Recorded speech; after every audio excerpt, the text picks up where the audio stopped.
Hi guys! So, kakauwi ko lang ng bahay galing sa trabaho. So, 8:30 na siya ng gabi. At pagod ang person ngayon.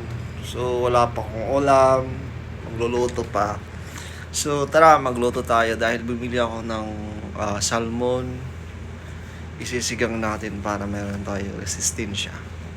Ito nga pala guys yung binili kong salmon na yan. Tapos may mga olo dito. Ayan. So ayun yun.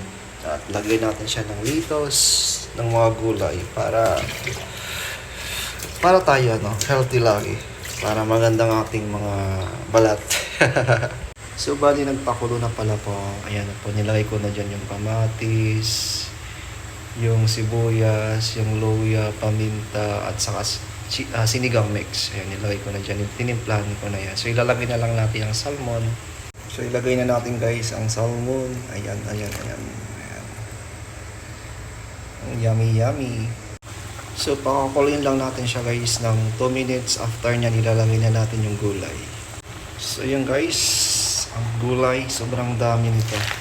Dahil mahilig ako sa gulay talaga. I love green gulay. Dahon-dahon. O, diba? Puno.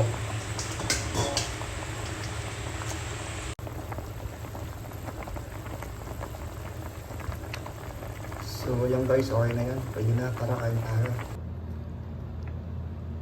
Habang hilaw pa guys ang aking sinaing, manood muna tayo ng Netflix. So, ito na guys ang aking sinigang na salmon. Dahil ako'y gutom na.